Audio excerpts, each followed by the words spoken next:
estamos começando agora então a semana 5 do nosso curso Enem, cara. Vão ser 3 aulas essa semana, 3 aulas semana que vem, todas envolvendo ondulatória.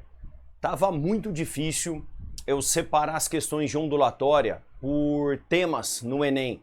Cara, o Enem mistura muita coisa de ondulatória. Então eu fiz o seguinte, fiz uma única lista de 40 exercícios que valem para semanas 5 e 6, para semanas 5 e 6. Então a gente começa essa lista hoje e continua semana que vem. Semana que vem não tem lista nova, tá? Mesma lista, 40 exercícios, não vai desesperar e querer fazer tudo ao mesmo tempo. Segue sempre a orientação. Ó a trabalheira que deu, cara. Tudo isso daqui é tópico de questãozinha de ondulatória, um monte de tópico diferente e tá refinadinho para você, cara. Então vamos começar nosso primeiro vídeo. Vamos falar sobre ondulatória. A gente, é lógico que tem que começar classificando onda e passando as propriedades para entender a respeito do assunto. O que você tem que lembrar de onda? Ela transporta energia e quantidade de movimento. Isso tanto para onda mecânica quanto para onda eletromagnética. Ondas transportam energia e transportam quantidade de movimento. Mas onda não transporta matéria. Onda não transporta matéria.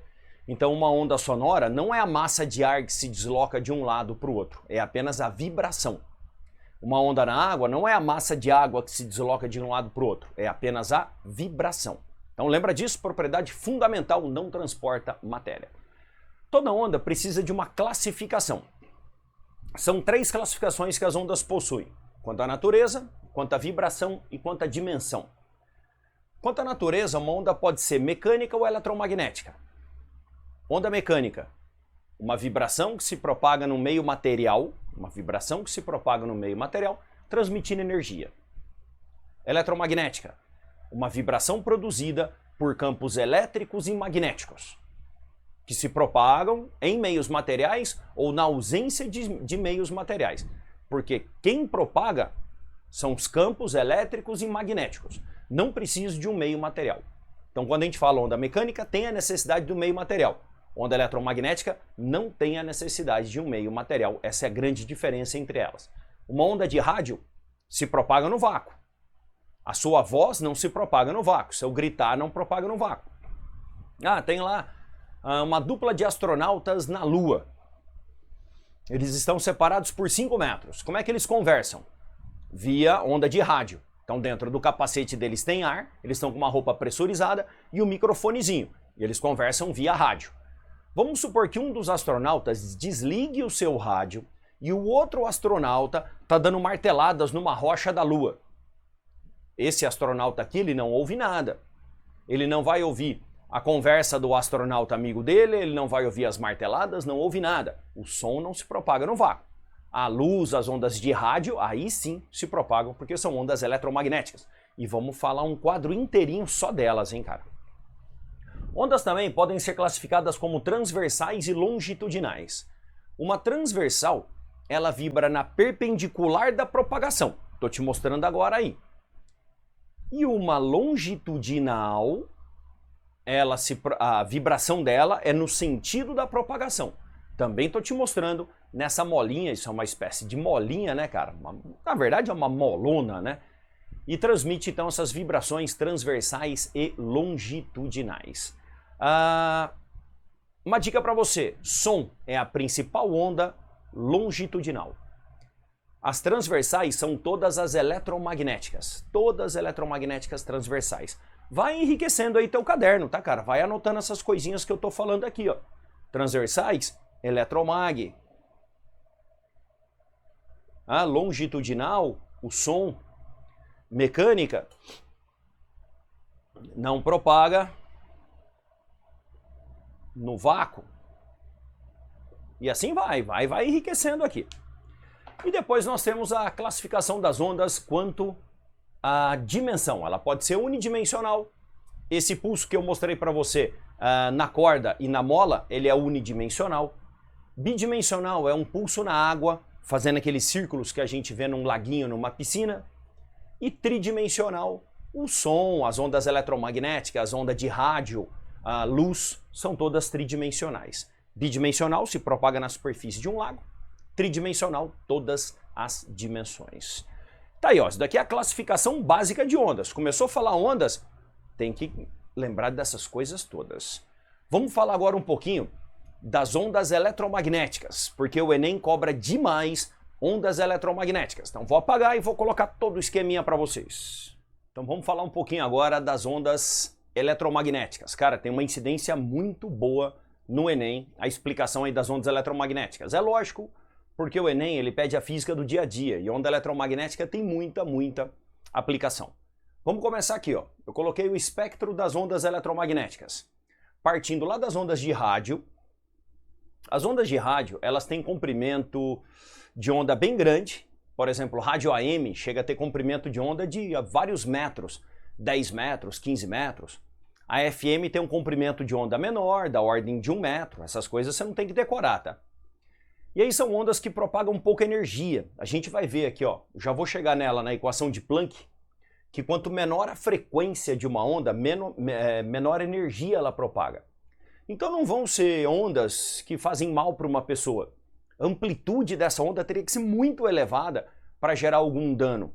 Então, desde que você nasceu, você é submetido a ondas de rádio. E não acontece nada com você. A expectativa de vida da humanidade só tem aumentado, então ondas de rádio não vão fazer mal para a gente. As micro-ondas também são frequências baixas. As micro-ondas, elas alteram a movimentação das moléculas de água. É isso que as micro-ondas fazem.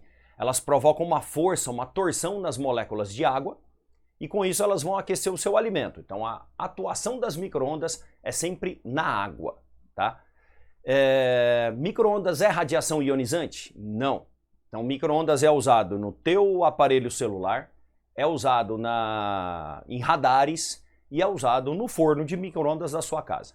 Não é uma radiação ionizante. Você ficar exposto às micro-ondas vai fazer mal? Pode aquecer você, porque você tem muita água, então pode aquecer a água que tem em você. Bom, você não fica exposto ao forno de micro-ondas da tua casa, porque ele está fechado. Você não vai entrar lá dentro e ligar o forno. Você não fica exposto à radiação de uma torre, porque você sempre está longe de uma torre. Você só fica exposto à radiação do seu celular. Aí existem normas bem rígidas a respeito da intensidade dessa radiação, para não gerar nenhum aquecimento em você, principalmente na sua cabeça. Então, não tem problema nenhum. Aquelas lendas, menino não pode dormir com o celular embaixo do travesseiro. Não tem problema nenhum. Eu, pessoalmente, acho isso bem esquisito, né? Você deve ter alguma coisa para esconder, para ter que deixar o seu celular embaixo do seu travesseiro. Porém, fazer mal não vai, tá bom? Infravermelho. Qualquer corpo vai emitir infravermelho. Qualquer corpo vai emitir, mesmo que ele esteja numa baixa temperatura. Aí vai mudar a quantidade de infravermelho que ele emite. Então, dentro desse ambiente, tudo está emitindo infravermelho. Não é luz visível, é apenas infravermelho, que é a onda de aquecimento. Então, você recebe energia, você vai irradiar energia. Você vai irradiar infravermelho. Então, também não faz mal, também não tem problema nenhum, e é aquecimento. Aí a frequência vai aumentando, aí chega numa faixa bem estreita de frequência, que é a luz visível, sensibiliza nossos olhos, vai de 700 nanômetros a 450 nanômetros. O nanômetro é comprimento de onda. O nano é 10 a menos 9, então 700 vezes 10 a menos 9 metros. Ou seja, uma onda muito pequenininha. E daqui para frente elas ficam cada vez menores. Então essa faixa bem estreita, ela tem mais energia do que micro-ondas, tem mais energia que infravermelho. Aí você pega várias pessoas dizendo, micro-ondas faz mal. Então tá bom, então luz também faz mal, porque luz tem mais energia. As energias que começam a fazer mal para o nosso organismo, começam no ultravioleta, que são as energias, as radiações ionizantes. As radiações que quando colidem com átomos do seu corpo, elas vão retirar elétrons desses átomos. Cuidado! Existe uma definição, principalmente na química, chamada poder ionizante. O poder ionizante é quando a partícula alfa ou a partícula beta passa num gás e vai ionizando durante a trajetória. Aí o poder ionizante das ondas eletromagnéticas é bem baixo, praticamente nulo, porque ele não tem carga elétrica. Aqui a gente está falando de colisões dessas radiações com a matéria. Então quando colide, transfere energia dessas radiações para a matéria e retira os elétrons. Retirando o elétron, ela vira radiação ionizante. Isso começa do ultravioleta para frente. Só que o ultravioleta, ele tem um poder de penetração bem baixinho. Ele não penetra quase nada, por isso que ele só gera danos superficiais, ele vai gerar um dano na sua pele. Já raio-x e raio gama, eles têm um poder de penetração mais elevado. Isso já foi uma pergunta do Enem, cara. Do espectro eletromagnético, no corpo humano, qual que tinha menor poder de penetração? Ultravioleta não penetra nada. Legal? Então tá aqui, ó. Frequência baixa, a frequência que vai aumentando. Quando tem uma frequência baixa, o comprimento de onda é grandão, são ondas grandes. Quando tem frequência alta, são ondas pequenininhas, ao contrário, sempre inversamente proporcional. Baixa energia, alta energia. Como é que eu sei a energia de uma onda eletromagnética? Pela equação de Planck. Um cara chamado Max Planck, lá no ano de 1900, ele formulou hipóteses falando da energia das ondas eletromagnéticas. E essa energia, ele chegou então nessa expressãozinha. O E é energia, o H é uma constante, que nós chamamos de constante de Planck, e o F é a frequência. Quanto mais frequência, mais energia tem os fótons, ou mais energia tem a onda eletromagnética. No vácuo, todas possuem a mesma velocidade. Então não interessa a frequência, todas as ondas eletromagnéticas têm a mesma velocidade no vácuo, que é 3 vezes 10 à oitava. Em meios materiais, aí o negócio muda, porque existe o índice de refração, que ele é diferente para cada parte do espectro. Então, no vácuo, todas têm a mesma velocidade. Essas ondas, elas são tridimensionais. Micro-ondas no forno, ela se propaga tridimensionalmente, a luz nessa sala, a luz do sol, as ondas de rádio, são ondas tridimensionais. Como que uma onda tridimensional se propaga? O Enem cobra muito isso daqui, tá? Ó, toma bastante cuidado. Uma onda tridimensional, ela se propaga de maneira esférica. Imagina a explosão de fogos de artifício, aqueles que emitem bastante luz, né? Ele crescendo de forma esférica. Só que aquilo são partículas, né? São partículas que explodiram. Mas imagina aquilo, eu tenho uma fonte de luz e ela está irradiando daquela maneira. A intensidade de uma onda tridimensional, ela é dada dividindo a potência pela área. Tanto é que a intensidade de uma onda é watts por metro quadrado. É a quantidade de watts que ela emite a cada metro quadrado de área. Só que quando eu vou me afastando da fonte, essa área vai aumentando demais. E é a área do quê? É a área de uma esfera. Lembra dos fogos de artifício, né? Eles explodindo, a área de uma esfera. A área de uma esfera é 4πr². Essa é a fórmula da área da esfera. Então o que acontece? Com a intensidade de uma radiação. Quando você dobra a distância da fonte, a intensidade cai 4 vezes. Quando você triplica a distância da fonte, a intensidade cai 9 vezes, que é sempre ao quadrado. Isso é a intensidade de uma onda tridimensional. E não é só eletromagnética não, tá? É qualquer onda, desde que seja tridimensional. Por exemplo, o som, a intensidade do som também obedece à mesma relação. Dobrou a distância, a intensidade cai 4 vezes. Triplicou, cai 9 vezes. Então esse quadro, cara, é bastante importante para o Enem. Você tem que ter uma noção que essas radiações são ionizantes, você tem que ter uma noção que aqui a frequência está aumentando, aqui a frequência está diminuindo. Você tem que ter uma noção que todas têm a mesma velocidade no vácuo. E a equaçãozinha da intensidade é bastante importante. Onda eletromagnética no Enem, carro-chefe, meu velho, sempre cai. Vou resolver agora algumas questõezinhas com vocês, baseado nisso daí, nas classificações de onda, ondas eletromagnéticas, intensidade, e você vai ver que essas listas têm muita interpretação de gráficos e tabelas. Vamos lá! Vamos lá, galera. Primeira questãozinha da nossa quinta semana, meu. Metade do curso já, hein, galera? O negócio é rápido. Um professor percebeu que o seu apontador a laser de luz monocromática estava com um brilho pouco intenso. Ele trocou as baterias do apontador e notou que a intensidade luminosa aumentou sem que a cor do laser se alterasse.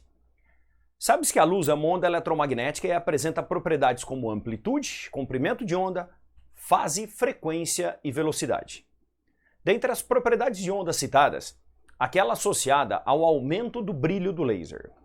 Galera, eu vou, antes de fazer essa questão, te explicar qual que é a ideia de um laser. Então vou colocar aqui, ó, primeiro, luz branca,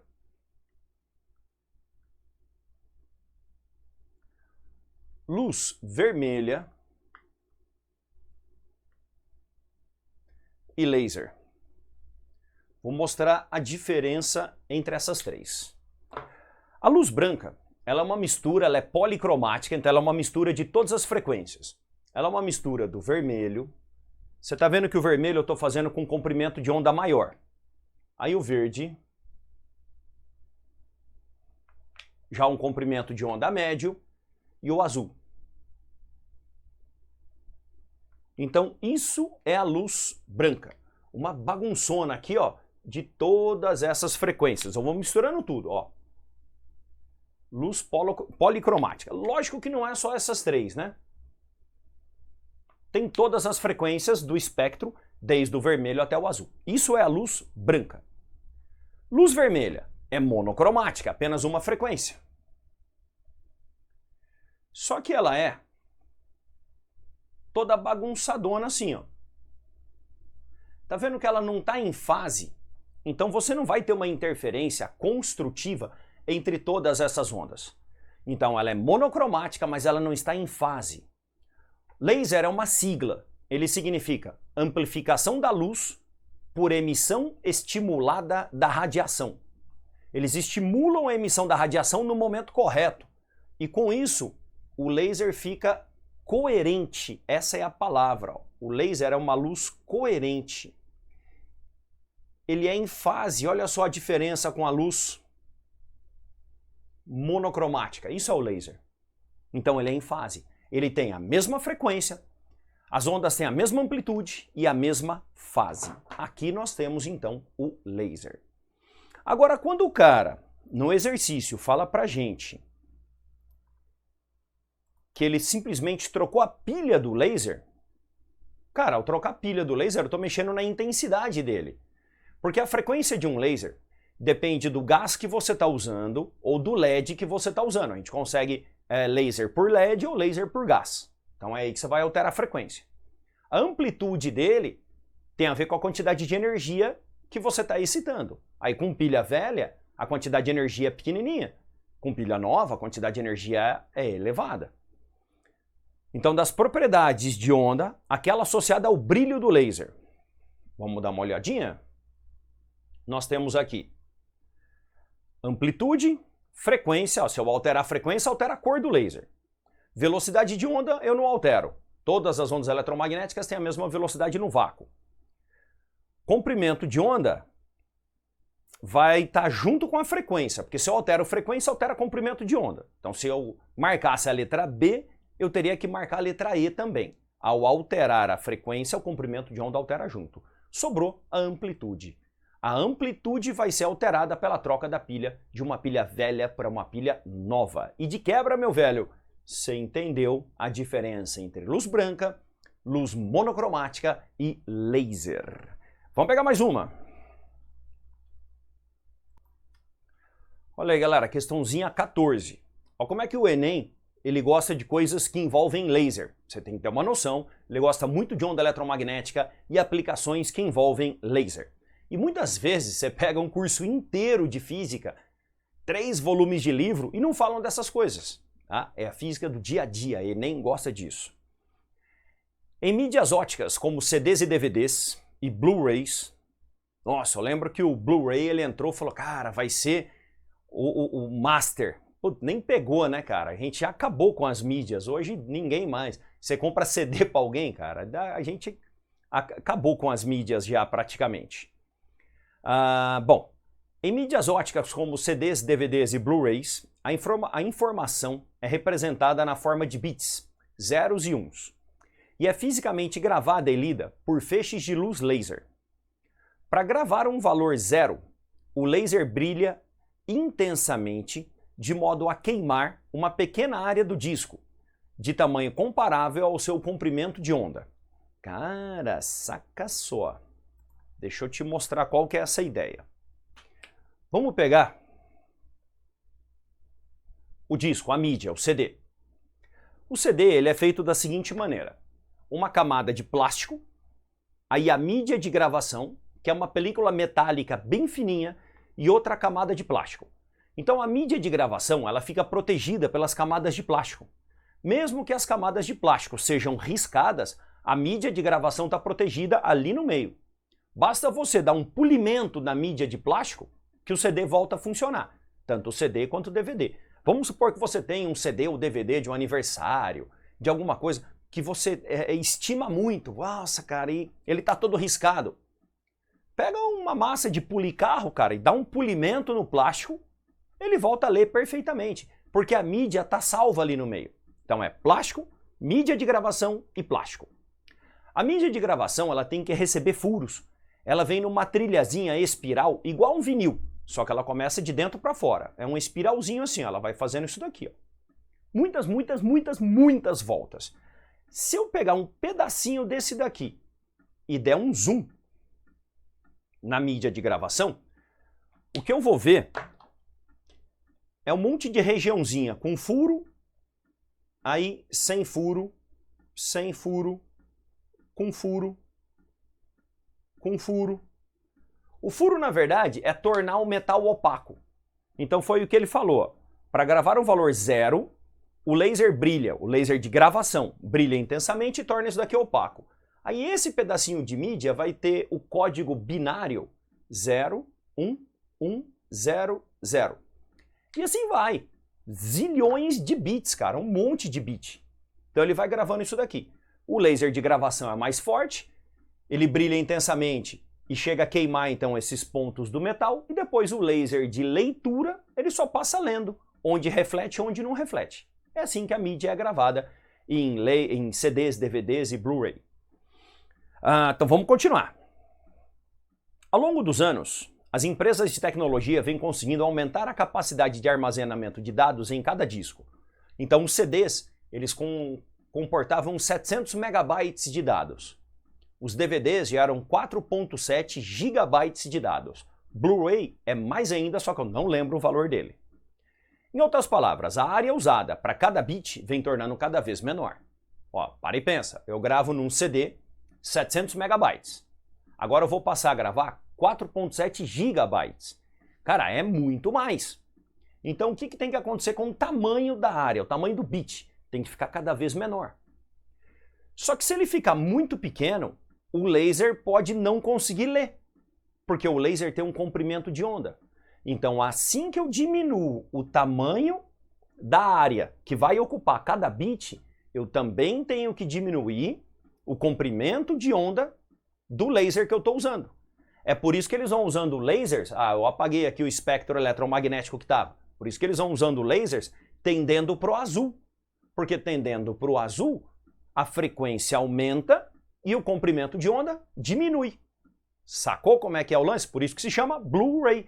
Ele vai usar um laser azul de comprimento de onda pequenininho que vai conseguir colocar num disco só uma quantidade de memória absurda. Porém, tudo isso já se tornou obsoleto. Hoje a gente joga arquivo tudo na nuvem e não precisa de mídia física. Agora aqui, ó. Qual alteração da onda eletromagnética que constitui o laser permite o avanço tecnológico citado no texto? Tá aí, José. Se eu vou diminuir o tamanho do bit, eu vou ter que usar um laser de alta frequência. Então vamos achar alguma coisa que fala aumento de frequência ou diminuição no comprimento de onda. Diminuição de energia não, diminuição de amplitude não, aumento de intensidade não, diminuição da velocidade não, aumento da frequência, letra B. Você viu que é legal? Não são questões difíceis, são questões rápidas, mas não é um conteúdo clássico, não é um conteúdo dentro da caixinha, dentro do livrinho, tá? É coisa do dia a dia. É muito legal isso daqui, cara. Mas dá um trabalho lascado montar a aula disso daqui. Ó, o 15, vou deixar ele de presente para vocês e agora a gente vai lá no 38. Então anota aí que o 15 é presentinho para vocês. Então olha lá, galera, questãozinha 38. E depois, ó, em cima dessa aula, o que vai ficar para você? Eu fiz a 1, a 14 e a 38. Fica aí a 15 e a 39 em cima desses tópicos que eu estou falando nessa aula. Nossa pele possui células que reagem à incidência de luz ultravioleta e produzem uma substância chamada melanina, responsável pela pigmentação da pele. Pensando em se bronzear, uma garota vestiu um biquíni, acendeu a luz do seu quarto e deitou-se exatamente abaixo de uma lâmpada incandescente. Após várias horas, ela percebeu que não conseguiu resultado nenhum. Legal, ela está tentando se bronzear usando uma lâmpada incandescente. Tá, o que uma lâmpada incandescente manda para ela? Manda luz visível e manda bastante infravermelho. Assim como uma churrasqueira. Uma churrasqueira ela manda muito infravermelho. Eu não consigo me bronzear na churrasqueira. Não rola. Você pode pegar qualquer churrasqueiro, são todos uns branquelão. O cara não é bronzeado. Ele pode até ficar com a pele vermelha, levemente queimada, lembrando uma queimadura, porque ele está recebendo um monte de infravermelho. Infravermelho vai aquecer ele, vai queimar ele, mas não vai bronzear. Para bronzear e para atuar na melanina, eu preciso de um ultravioleta, que tem a frequência maior, o fóton tem mais energia que o infravermelho e luz visível. Então a lâmpada está mandando baixa frequência. Eu posso colocar um monte dessas lâmpadas que não vai rolar. Professor, mas e o bronzeamento artificial? Ele é proibido atualmente, tá? Porque ele era bastante perigoso. Eles usavam lâmpada de luz negra. A lâmpada de luz negra emite o ultravioleta. Então você deitava num forno, uma espécie de caixão, socado de lâmpada de luz negra, emitindo ultravioleta. Legal? Então o bronzeamento não ocorreu porque a luz emitida pela lâmpada incandescente, ela é de baixa intensidade? Ah, vamos enfiar um monte de lâmpada então. Não vai resolver. Ela é de baixa frequência? Fechou. Ela é um espectro contínuo? Ah, o Sol manda um espectro contínuo para a gente pelo tanto de matéria que está emitindo luz lá no Sol. O espectro descontínuo, só por efeito de curiosidade, ele é emitido por gases rarefeitos. O espectro descontínuo. Amplitude inadequada? Não, porque amplitude inadequada cairia junto com a letra A.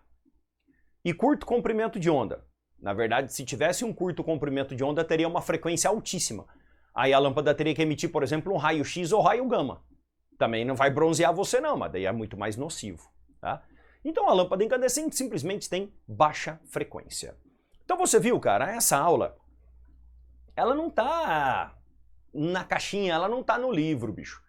Você não vê questão assim em livro, né? Livro você tem ali o começo da nossa aula, classificaçãozinha de onda, a equação de onda. O Enem, ele cobra ondulatório de uma maneira bem diferente. Ele pega sempre coisas voltadas ao seu dia a dia, tá? Então a gente vai abordar com cuidado cada tópico. Nessa primeira aula, falamos apenas das propriedades de ondas, propriedades totais de ondas. Nós estamos aí com 27 minutos, então eu vou parando ela por aqui. E depois, na próxima, a gente já vai falar da equação de onda. Aí as equações, as questões, já começam a ficar parecidas com os livros. Você vai ver só. Voltamos daqui a pouquinho.